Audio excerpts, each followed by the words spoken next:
Okay. Good morning, everybody. My name is Samantha Mirabal with the application team, and I'm back this week to do a Q&A to see what questions you might have and how we can help you and get your questions answered.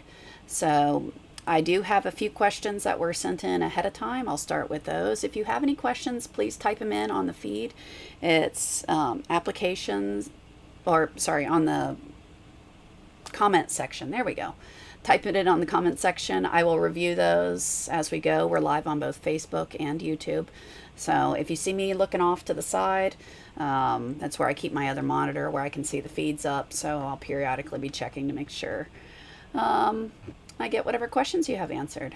All right, so to start off with, let's see what we got. First one was, how do I send a OFM digitized logo to a company that can only open it as a JPEG, DST, or vector file? So I assume by digitized you want another embroidery shop to do something. So a JPEG or a vector file, unless they're going to redigitize it, isn't going to be a whole lot of use to them. So let's go ahead and do that. So from DesignShop, what you would want to do is open your design, whatever it might be. Okay, and you can see this one, I opened up the oneday.ofm just to have something on my screen. Okay, so from here, if you go File, Save As, you'll see down here it's Save As Type. You can save it as a JPEG if you really want to send a picture, but that's not a sewing file. Keep that in mind. That's just a picture. Or if you want to save it as a DST, you just go find that. So that is here somewhere. There it is. Okay, so there's my DST file. So if I select that one, I can save it as oneday.dst. And I usually just accept the defaults and say OK. Voila. Now you have a DST file. That's wherever you saved it.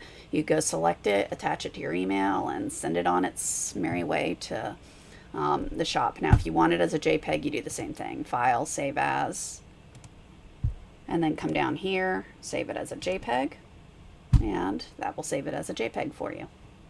Okay. All right, what other questions do we have? I watched a video by Scott on lettering. He mentioned when it gets to a certain size, you should consider swapping from closest point to as digitized. What are the differences? And at what point should you change the setting? Thanks. I'm not quite sure what Scott's preferences are on this, so I can't tell you his exact recommendation. I can tell you what I suggest. And keep in mind, all digitizers do stuff a little bit different, so it might be slightly different from what Scott has in his video, but let's see. So first off, let's create some text. So you can do that by the keyboard doing Control-T, or right here I can click on the select lettering input method, or I can do insert text. All right, so all of that will get you to the same spot. I can click on the screen then, so that's just a left click.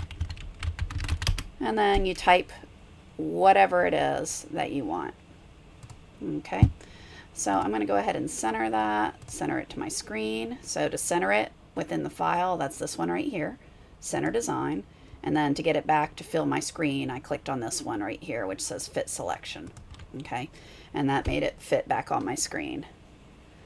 All right, so the question was asking about your connection points, and what that is talking about is if I click on the text and then the letter, you'll see the green circle is where the text starts, the red X is where it ends. Okay, so if I click on the next letter, the green circle is where it starts, the red X is where it ends. Now if I go into the properties, you'll see this is connection type as digitized right here.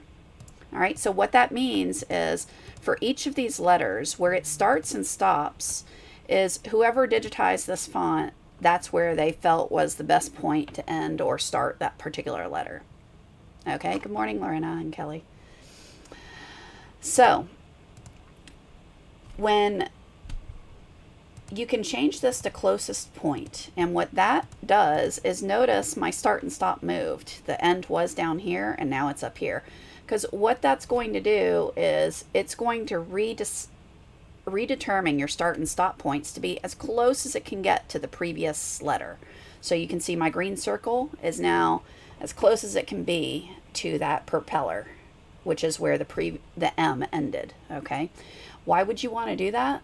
Well, if you're sewing continuously, right, when you change to closest point, if from here to there is small, there's no reason to do a trim, right? And what I mean by small, let's say you're doing tiny lettering and it's just a handful of points from one to the other. Doing the connector, leaving that little jump stitch is not going to be seen. So, and it will keep your machine running at a higher speed for a longer time, running smoother, things like that. So your production times will increase.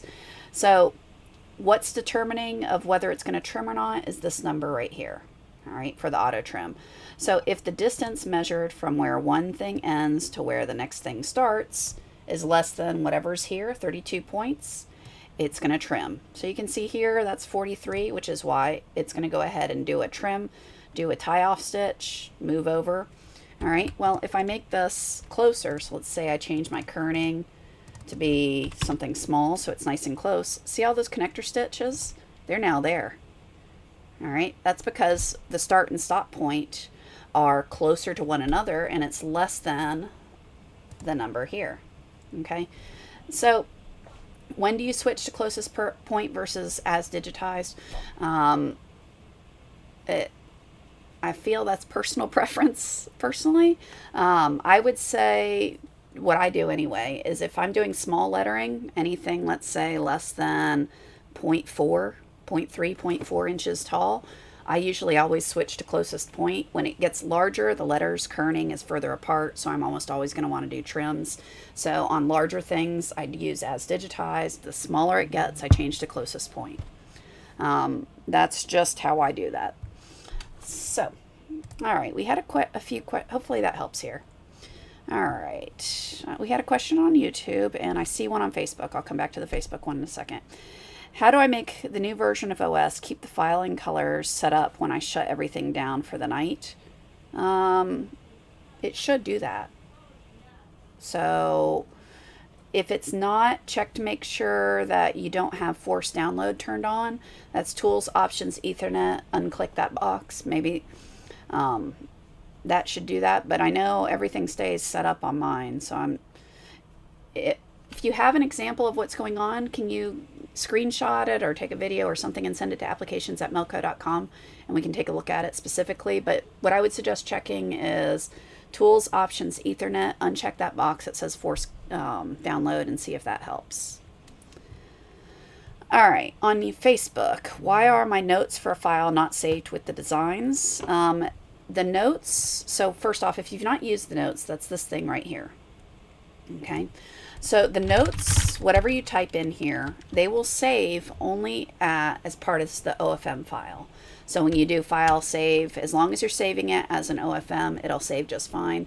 The DSTs and all that, this is, the design notes section is specific to the Melco format, the OFM. So that's the only one it's going to save in. So that would be, it should save there as long as you're saving it from DesignShop. You type in your notes, hit apply, file, save as, and they should be there. And just make sure it's a OFM file. On YouTube, Curtis, hi, from Kansas. Welcome. All right, so on Facebook we have a question. How do I move the needles? It seems like it doesn't return to center after a design is done stitching. So return to origin is actually a command within the OS. I don't have the OS on this particular computer and all my machines are running, so I didn't hook into them. I set up a bunch of long runs beforehand.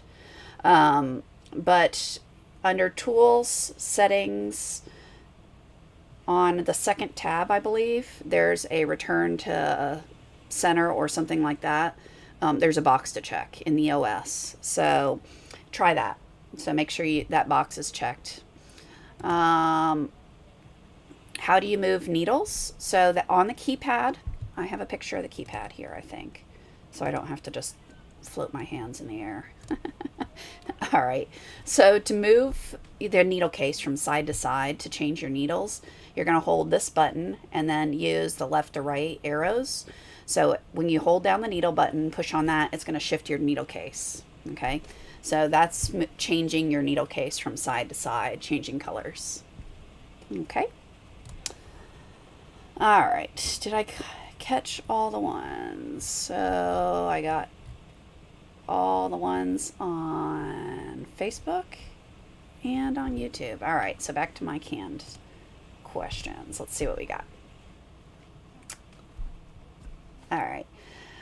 Probably asked this before, but I can't remember. How do you center individual elements of a design? I can center the whole thing, but is there a way to center parts, like one word, without having to move it and just try to manual line it up? Yes. All right, so let's add some stuff. All right, so I got a design and I have some text. That's cute. All right, so if I just select this guy and say center, it's going to center the whole thing. All right.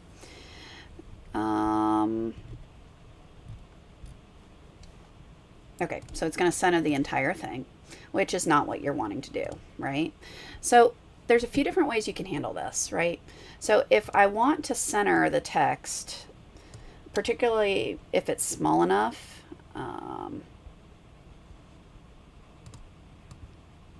right, so let's say I want this, this is a bad example. Don't scale lettering like this. This is not good, because that's really bad. I shouldn't even show you that. Let's try again. Let's just do a letter. That's better. All right, let's say I want that S centered on this pear, okay? And I just don't want to eyeball it. I want to make it perfect, okay? So if I select the pear, so I just left click on the pear, hold my control key on the keyboard, and left click on the S. So when you hold that control key, multiple things are selected, and notice right here I have some alignment options. All right, so I can tell it to center and center. Okay, and that will center it relative to this thing. So maybe I only want it centered side to side. Now I want to lower it. That's cute. All right, same thing if I want to center this to the bird. All right, select the bird, hold the control key on your keyboard, click on the S. Right here, center it, and I can center it again. Okay, so you can do it that way. Let's say I want to treat, so if I just select the whole design, let's say I want that S centered on the entire design. If I go like this, I'll warn you ahead of time, this is going to make a big mess. All right, I'm just going to say center. Okay, clearly that's not what I meant, right? So let's undo that, and let's see how we can make this center to the design without goofing up the whole design. So if you want to treat that element as one thing, we have to group it together. All right, so I select the entire design. You can do that, or that particular design. I can draw a box around it that selects it all. I can choose it over in my project view over here by holding my control key, clicking on all the colors, and then right here you'll see this group icon. So when you group it, it's going to treat that thing now as one element. So when I click it and try to move it, notice I don't have to select it all. It clicks all at once. All right. So that's kind of fun, because now let's say I want this to be centered to that, right? So I can now click that design and this one, and again use my auto centering things, and I can center it on top of it. So it's centering the design relative to itself, and then of course I can center it in the hoop if I want. Okay, so grouping is really helpful when you have multiple elements that were created and you're trying to center things, and you don't want each of the individual elements to move around. You want to treat it as a entire thing.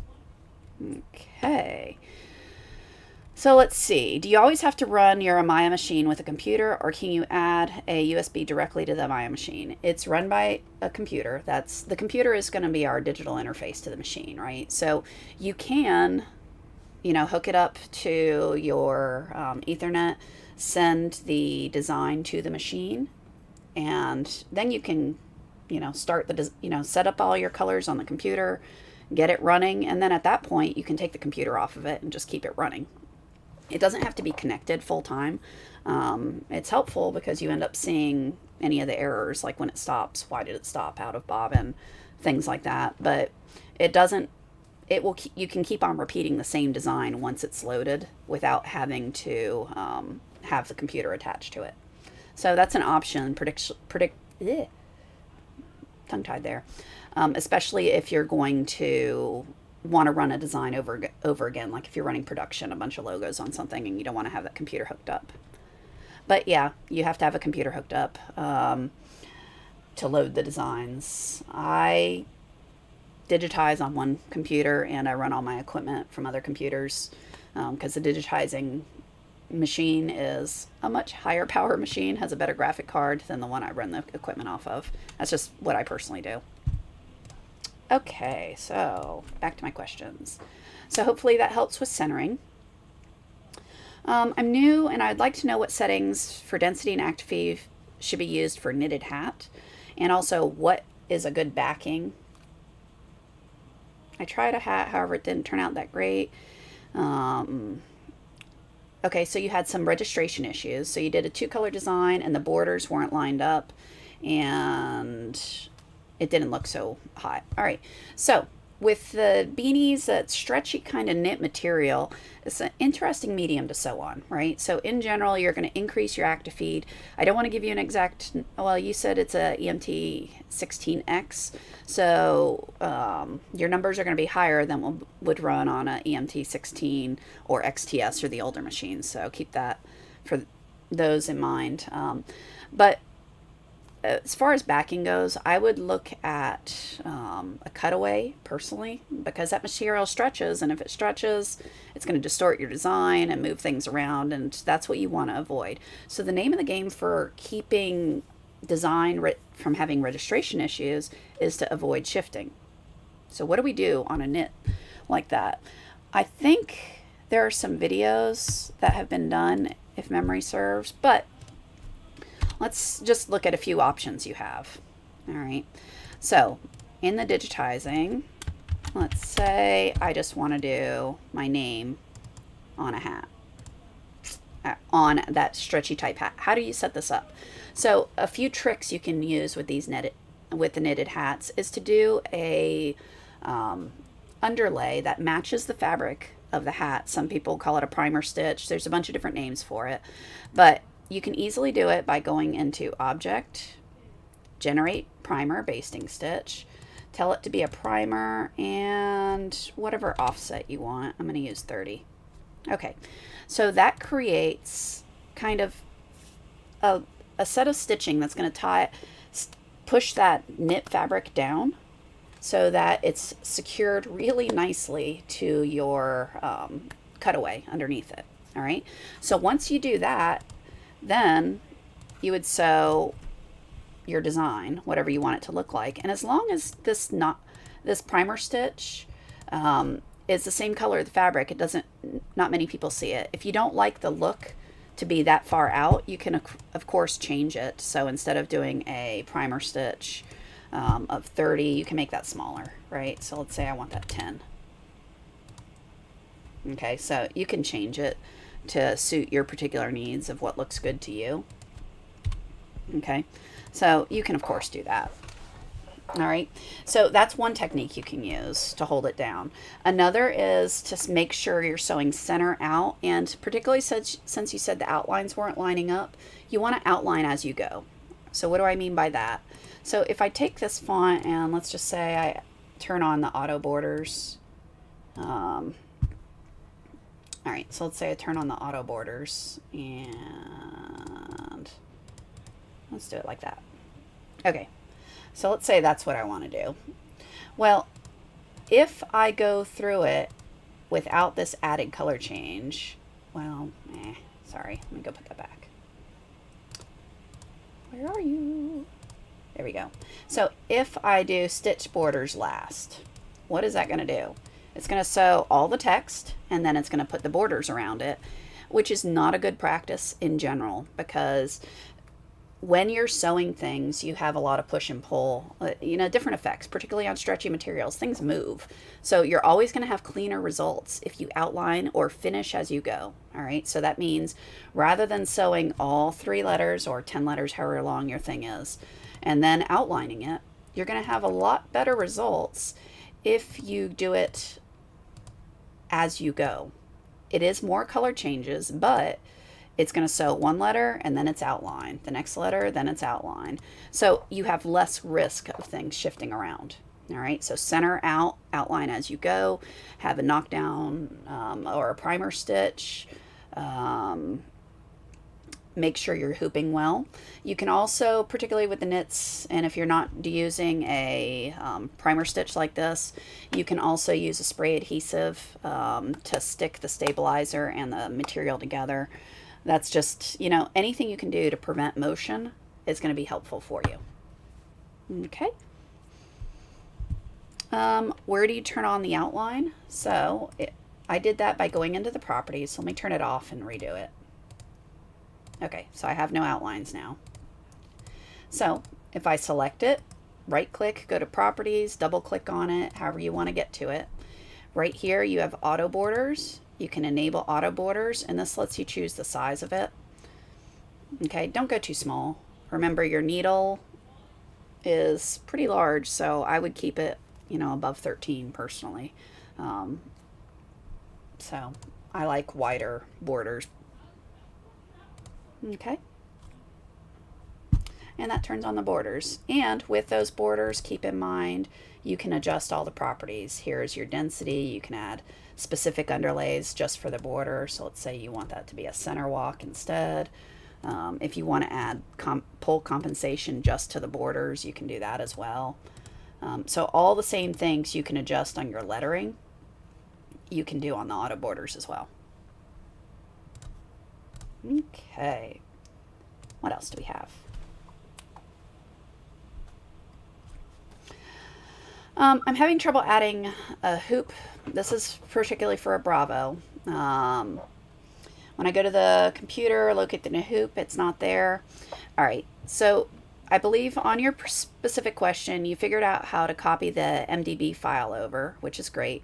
Once you do that, you need to make sure the hoop is turned on.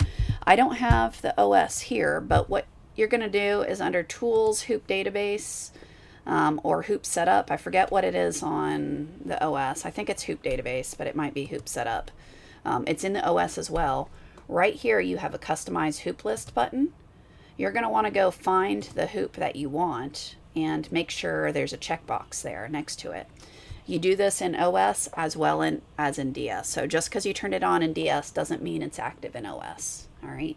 So you're going to want to turn that on. Once it's there, your hoop selection, it'll let you choose the appropriate hoop. Okay, so that's kind of, you need to customize your hoop list and select whatever hoop it is that you want. All right. So hopefully that helps. How do I turn it on in OS? This exact same way. You go to Tools, Hoop Setup. This is in OS too. And then you would come down here, click on Customize. This same box pops up. You'd say Customize Hoop List and then go check on it. Check the hoop list that you want. Okay. All right, and we have a link for you there. All right, there's a question on YouTube. Please explain the auto sequence option. Usually I don't get a good result and don't get running stitches from one object to another. So auto sequence is going to depend on your properties somewhat. So if you come over here and for your default properties, actually, let's stop that. So I'll go to a new file. So I go to a new file. I'm just going to right click on lettering. So my default properties are what's currently showing up. So for tie-in and tie-offs, things like this. So whatever you have here, it's going to use those and kind of route things. I will say personally, I don't use it very often because I like to have control over where I start and stop things and run things manually. I just end up having better results, I find, or maybe I'm just that controlling with my digitizing. I don't know. I like to be able to do it myself. So But the auto sequence, when you select a design, so let's see, this one's already sequenced, but if I come over here, how you get to it is this guy right here, auto sequence. These different things, the threshold, when it's going to do a travel or not. So if it's further apart and it can get to it, it's going to go ahead and do walk stitches. Otherwise, it's not. So you can adjust these things, minimize, jump. If you want that to be a smaller number, you can change that, bigger number. But you can adjust these different properties, tell it okay, and what it will do is it's going to go through and try to do its best to rearrange things and to add running stitches and things like that. Like I said, it's personally I don't use it a whole lot, but I'll do it sometimes and look at it and then do a few adjustments. But just make sure your properties are set up how you want first, and that you adjust the numbers to suit what you're trying to achieve on that auto sequence, and make sure everything's selected. Okay, what else do we have? Oh, did I get all the questions? Talked about that. Did the OFM. Okay, so that was all the pre-sent ones. Let me scan the comments, see if I missed anything.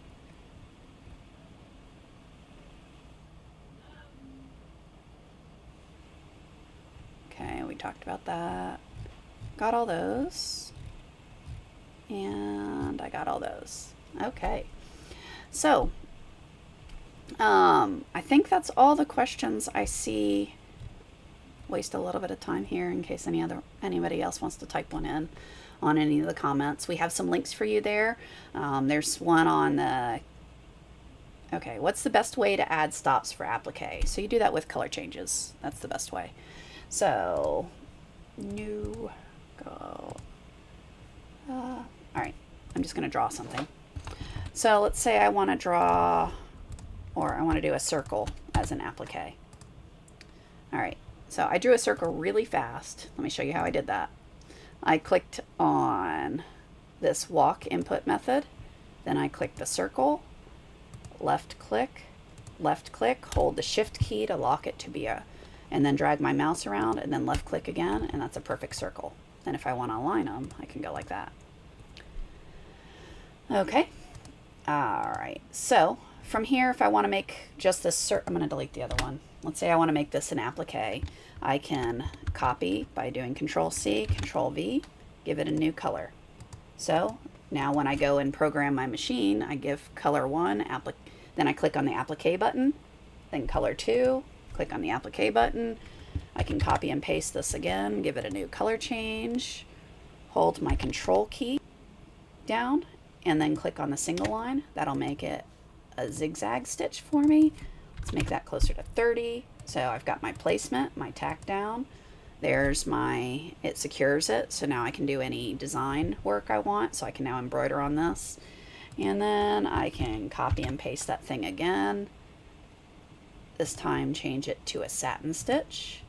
And let's make it closer to 40. There. Now I have that, but let's give that another color. There we go.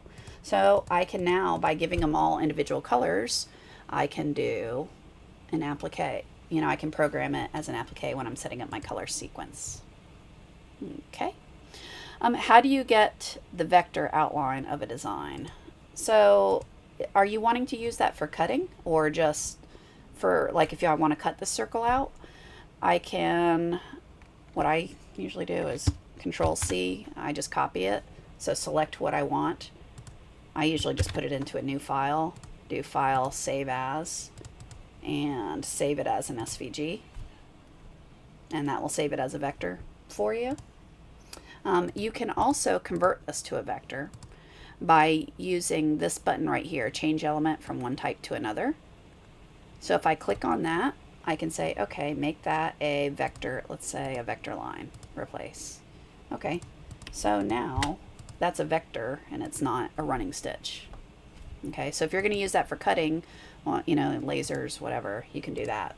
Now, if what you're wanting is just kind of like a primer stitch and a larger shape of it, You can go to generate basting primer and say I just want it 5 over. Okay, so I can then take one of these guys here, I just deleted the other, and then come and again use this convert, and I can say make it a vector fill, replace, and now I have a vector of that shape. Okay. Does that help? Is that, Kiki, does that help you? Let me know if it doesn't. All right. I don't see any other questions typed in over there. Let's see. Anything else? Oh, how do you squeeze together lettering in an envelope? Okay, so envelope lettering is fun. I like it. All right, so create your lettering, go into properties, change your line type to envelope, apply. All right, so once you apply that, that's cute. Now you'll notice there's a line, this blue line above my text and below my text. All right, so what do you do with that? Well, if I add a right click to it, that adds a curved point. If I add a left click, that adds a triangle with a straight point. So curved points, if I drag them around, notice what it does. It's, you know, curved lines, and it's stretching this out. And I can make it look like whatever I want it to look like, dragging these points around. Okay. Same with these triangles. If I move those by, those are left clicks, that allows me to change this shape. Okay. So you can make that whatever shape you want to fit, whether you're doing a, you know, a fish, a bear, you know, whatever it is, or you're just trying to fit over an opening, let's say, things like that. So you just draw whatever shape you want by moving these points around. Okay, so Judy, does that help you? That was typed in on Facebook. I will say I often play between perspective and envelope and see which one I like best. They behave the same as far as moving points around, but it makes the lettering distort a little bit different based on which one you're choosing. So I usually try them both and see which one I find more visually appealing. Okay. I don't see any other questions typed in. So I guess I'll call it a day. I hope these are helpful for you. We will be back next week with any questions. I know it's coming up on show season, and I know they had the Atlantic City one, and there's more coming up. So hope everyone has fun visiting the trade shows. I always think they're fun. So, oh, Judy, you added, can they be squeezed together evenly and pull in the squeeze together evenly, pull in the center? I'm not quite sure I understand what that means. All right, let me. So if I change this to envelope, you can always, if you're just trying to squeeze the lettering, that's a scale, I can always just do that, right? So that makes it all evenly scaled and squished, if you will. You can even come into here and change the width factor and do it by number. Trying to think if it's on envelope. Envelope just puts the 2 points, so if you want both points to move at the same time, you would select them at the same time. So how I did that is left click on one, hold the control key, and gotta move the end point for this, there. Then hold the control key again, select the other, and now that, let's try that again. Select one, hold the control, click on the other. Now they're both selected, and now I can move them as a group. So yeah, you can move them evenly. Same with this. If I right click and right click, I can select on one, select that. Now I can move them. For baseball panel, tall on the ends, short in the center. Yeah. So let's say All right, undo. Let's undo my curved points. I should just redraw this, huh? Rather than undoing 100 times. Here, so I can add points in the middle. Left click, left click. I can now grab this guy and this guy. I held the control key down. Now I can left click and move them up as a group.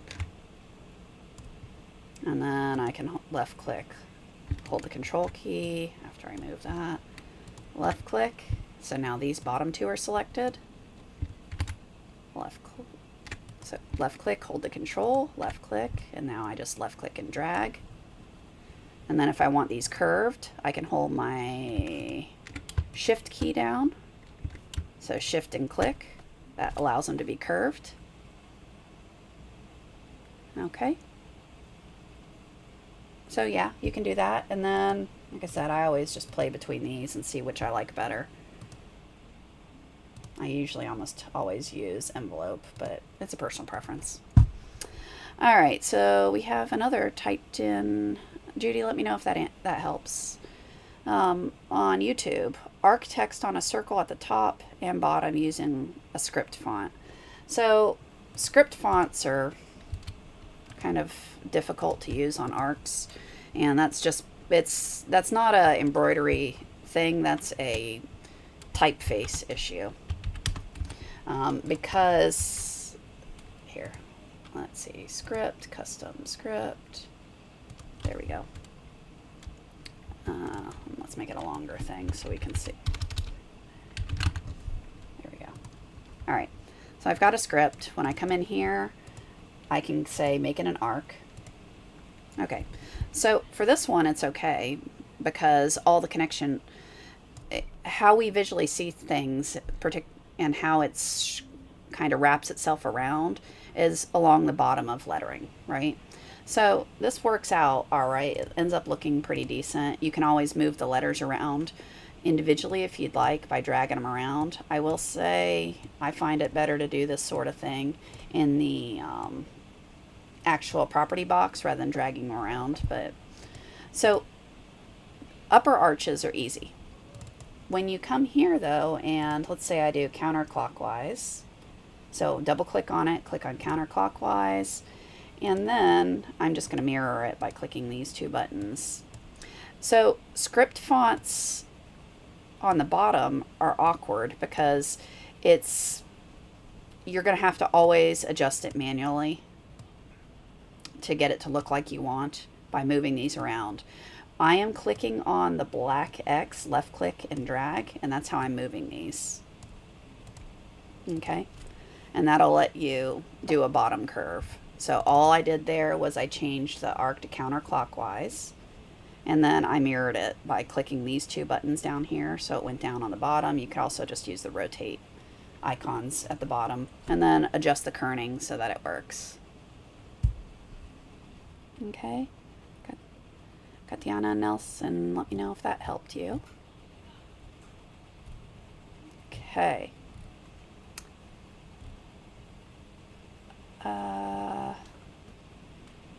Yeah, on the bottom half, there's no easy way to automatically connect it. Now you can come in here and adjust kerning this way, rather than manually dragging it around until you're happy with it. So let me delete it and just show you that. So I'm going to create some lettering, custom,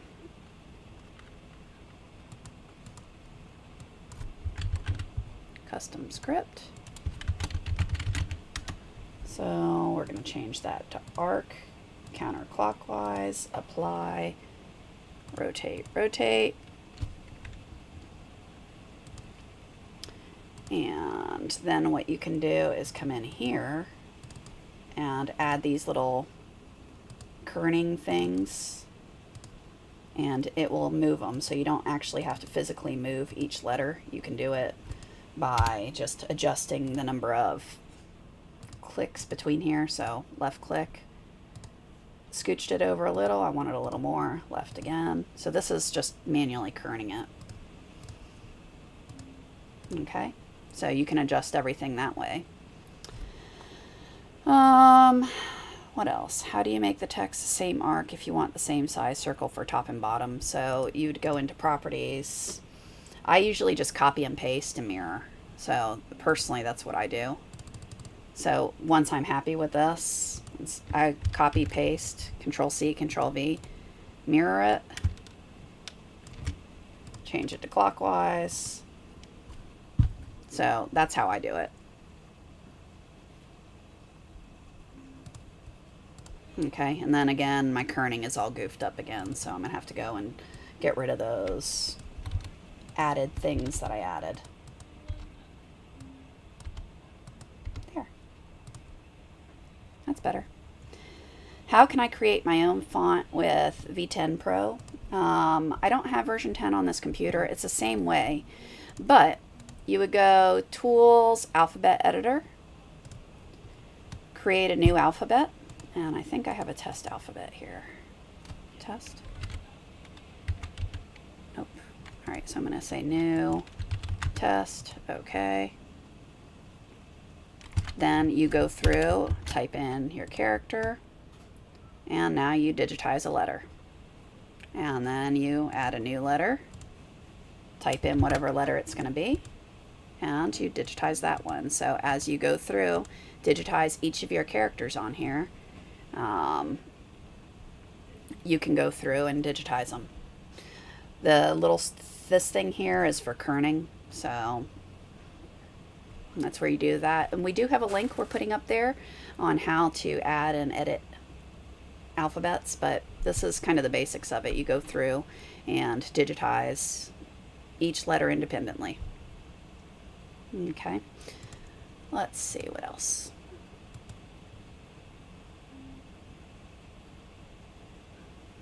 All right. Well, I'm glad. Oh, how can I become part of the Melco team? I don't know. If you want to be a technician, they have the tech class you can take. So I think the info for that is on Melco University. You can always email applications@melco.com, and we can get your interest over to whoever is best suited to help you out. Okay, what else do we have? Do embroidered patches that have been embroidered onto heavy plastic withstand repeated washing and drying? Yeah, it really depends on what plastic you use. I use 6mm painter's plastic, and it does just fine. I heat press it even for my sublimation patches, and that's at 400F, so I don't have any issue with it personally. So, yeah, I assume it does just fine. Okay. Let's see, what other questions do we have? All right. I think I got them all there. Okay, we did get you the link to technical training at Melco. And, you know, I'm a tech as well. That involves flying out to the mothership, flying out to Denver and taking the class. They usually offer it a few times a year. It's a few-week course, or it used to be. I don't know if it's 2 weeks still. But, you know, you go through and take a machine apart, put it back together, learn all about it. It's fun. At least I think it's fun. But I like that kind of stuff, so. Any other questions? I don't see anything. So I'm going to call it a day. We will be back next week. You can email your questions to application@melco.com. You can type them in on these threads. And we'll try to get whatever questions you have answered. I hope these are helpful for you and you're enjoying them. And I'll be back next week. Till then, later.